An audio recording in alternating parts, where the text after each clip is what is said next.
Ritual jam 3 pagi. Malam yang sunyi. Hujan baru saja reda, meninggalkan aroma tanah basah yang bercampur dengan dinginnya angin malam. Jam dinding tua di ruang tamu berdetak perlahan, seakan menghitung setiap detik dengan kesadaran penuh. Suara jangkrik di luar jendela menemani keheningan itu. Dina duduk sendirian di meja makan, menatap secangkir kopi yang telah dingin. Malam itu, entah mengapa, udara terasa lebih berat dari biasanya. Dada Dina sesak, seperti ada sesuatu yang sedang mengintainya dari bayangan yang gelap. Rumah tua peninggalan neneknya, dengan dinding yang mulai retak dan lampu temaram, semakin menambah nuansa mencekam. Dina merapikan rambutnya yang tergerai. Matanya melirik ke arah jam dinding. Pukul 2.45 pagi. Hanya 15 menit lagi menuju waktu yang ia tunggu. Ritual itu telah menjadi bagian dari hidupnya selama 3 bulan terakhir. Sejak kejadian tragis yang merenggut nyawa adiknya, Ara, Dina merasa ada sesuatu yang belum selesai. Malam demi malam, ia terus terbayang suara Ara yang memanggil namanya, memohon pertolongan. Itu bukan sekadar mimpi. Dina yakin, Ara masih berada di antara dunia ini dan dunia yang lain. Titik balik Dina. 3 bulan lalu, hidup Dina berubah drastis. Ara ditemukan tewas mengenaskan di sebuah sungai kecil di belakang rumah mereka. Tidak ada tanda-tanda pembunuhan, tetapi ekspresi wajah Ara yang membeku dalam ketakutan membuat semua orang merinding. Polisi menyimpulkan itu kecelakaan, tetapi Dina tidak percaya. Ara adalah perenang handal, dan sungai itu terlalu dangkal untuk menenggelamkan siapapun. Dina yakin ada sesuatu yang lain, sesuatu yang gelap, yang menyeret Ara ke kematiannya. Sejak pemakaman Ara, Dina mulai mendengar suara-suara aneh di malam hari.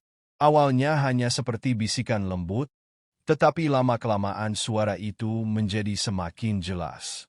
"Kak, tolong aku." Suara itu berbisik tepat di telinganya, membuat bulu kuduk Dina berdiri. Dina tidak pernah menceritakan ini kepada siapapun, takut dianggap gila. Tapi malam itu, ia menemukan buku tua milik neneknya di loteng.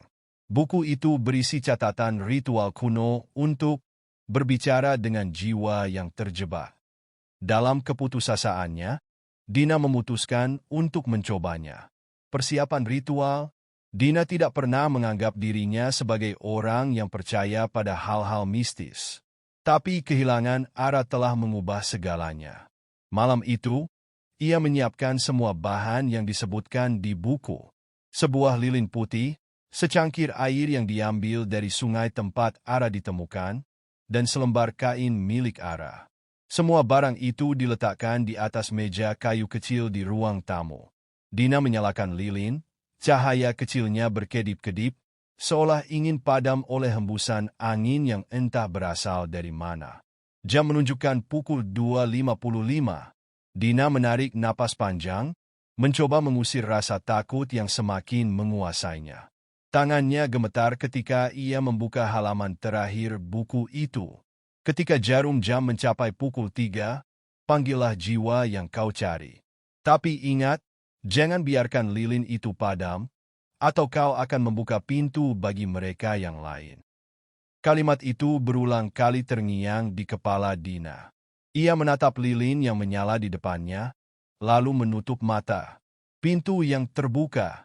Ketika jarum jam mencapai angka 3, Dina mengucapkan nama Ara dengan suara bergetar. Awalnya tidak ada yang terjadi. Hanya suara angin yang berbisik di luar jendela. Tapi kemudian, sesuatu yang dingin menyentuh bahunya. Dina membuka mata, dan ia melihat bayangan kabur berdiri di sudut ruangan. Bayangan itu perlahan mendekat, membentuk sosok yang sangat Dina kenal. Ara. Namun, wajah Ara tidak seperti yang Dina ingat. Matanya kosong, dan bibirnya bergerak tanpa suara. Dina merasa lututnya lemas, tetapi ia tidak bisa berpaling. Ara. Suara Dina hampir tidak terdengar. Sosok itu berhenti beberapa langkah di depannya. Dina merasa campuran rasa takut dan harapan, Tetapi sesuatu di dalam dirinya berkata bahwa ini bukan arah yang ia kenal. Pesan dari dunia lain. Sosok itu akhirnya berbicara. Suaranya terdengar jauh, seperti berasal dari kedalaman air.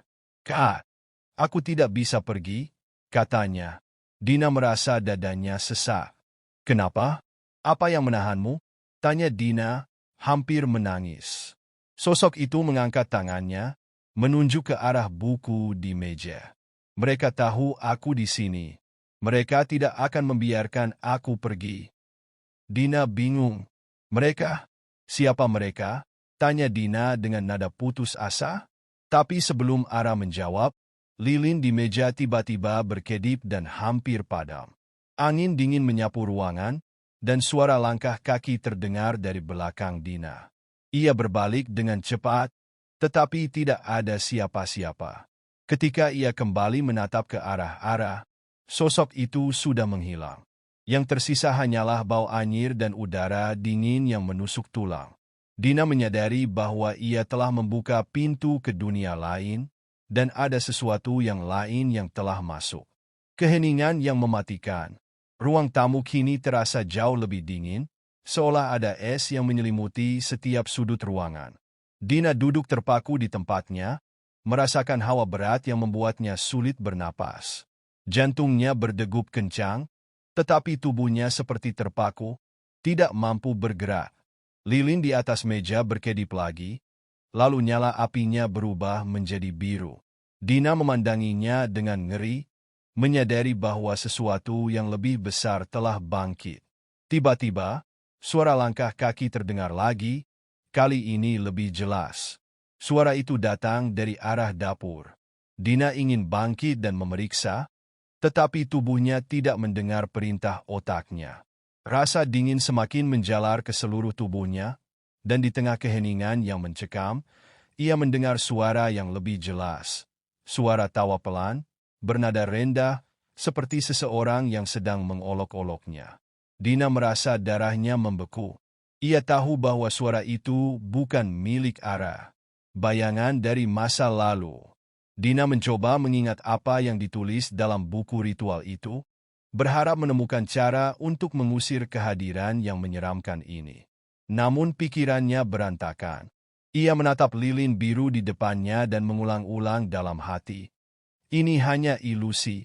Ini hanya ilusi. Tapi suara tawa itu semakin keras, bercampur dengan suara bisikan yang tidak dapat Dina pahami. Kata-kata itu terdengar seperti bahasa kuno, penuh dengan nada ancaman. Dalam kebingungannya, Dina melihat sesuatu bergerak di sudut matanya. Ia menoleh dan melihat bayangan hitam memanjang di dinding, bergerak seolah memiliki nyawa sendiri. Bayangan itu semakin besar, membentuk sosok tinggi dengan mata merah menyala. Dina merasa jantungnya hampir berhenti ketika bayangan itu berbicara dengan suara yang berat dan menggetarkan. "Kau membuka pintu untuk kami, dan sekarang kau tidak bisa menutupnya." Kesalahan fatal. Dina merasa tubuhnya gemetar hebat. Ia mencoba mengingat kembali instruksi di buku ritual, tetapi ia tidak sempat membaca bagian tentang bagaimana cara menutup portal yang telah ia buka. Ia hanya teringat peringatan untuk tidak membiarkan lilin padam. Dengan tangan gemetar, Dina meraih buku di atas meja. Tetapi sebelum ia sempat membukanya, bayangan hitam itu bergerak cepat, menyambar buku itu dari tangannya. Buku itu terlempar ke lantai, terbuka pada halaman yang penuh dengan simbol-simbol aneh. Dina melihat simbol itu menyala merah sejenak, lalu padam. Bayangan hitam itu melayang mendekatinya, dan Dina merasakan napasnya semakin sesak. "Kau tidak tahu apa yang telah kau lakukan," kata bayangan itu. Dina menangis, merasa penyesalan yang mendalam. Tetapi ia tahu, tidak ada jalan kembali.